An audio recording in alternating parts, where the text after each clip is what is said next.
Assalamualaikum warahmatullahi wabarakatuh. Kami dari kelompok 7 SSC 1 MBR di sini akan menjelaskan mengenai teknik keberagamaan Islam dalam konteks keindonesiaan. Tapi sebelum itu, perkenalkan, nama saya Neha Hairunisa, NIM 2020 310091. Yang kedua, Norma Ananda Febriani, NIM 2020 310095. Dan yang ketiga ada Muhammad Ainul Lutfi, NIM 2020 310096.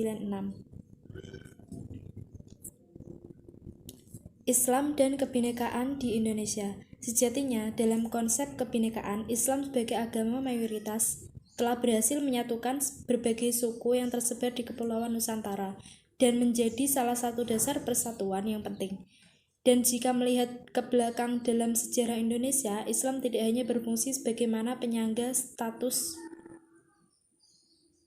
tetapi juga sebagai agama untuk memobilisasi massa untuk menggerakkan perubahan. Dan peran terakhir masih berlaku khususnya dalam peristiwa reformasi di Indonesia. Keberagamaan Islam. Keberagamaan adalah kegiatan yang berkaitan dengan agama dan juga suatu unsur kesatuan yang komprehensif yang menjadikan seseorang disebut sebagai orang beragama dan bukan sekedar mengaku mempunyai agama. Hal ini penting dalam beragama adalah memiliki keimanan. Keimanan sendiri memiliki banyak unsur.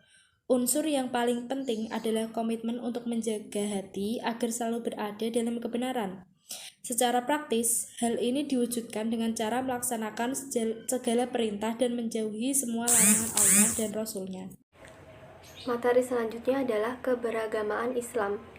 Keberagamaan adalah kegiatan yang berkaitan dengan agama dan juga suatu unsur kesatuan yang komprehensif yang menjadikan seseorang disebut sebagai orang beragama dan bukan sekedar mengaku mempunyai agama. Hal penting dalam beragama adalah memiliki keimanan.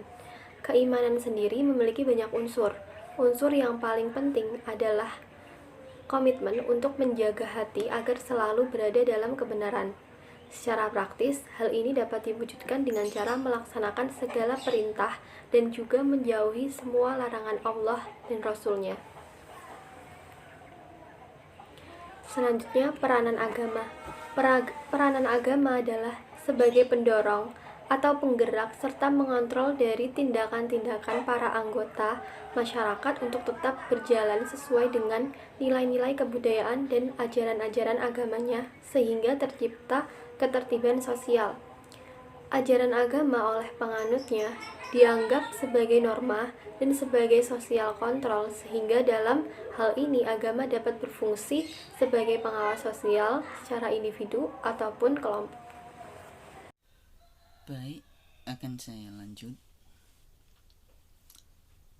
Islam dalam konteks keindonesiaan. Islam merupakan agama yang ramah dan tidak memaksa orang untuk beriman ke dalamnya. Allah menghendaki atas keimanan seseorang dan tidak berimannya seseorang. Manusia diberi kebebasan untuk menentukan pilihan. Jika Allah menghendaki seluruh dunia berfirman, maka tentulah semuanya akan beriman.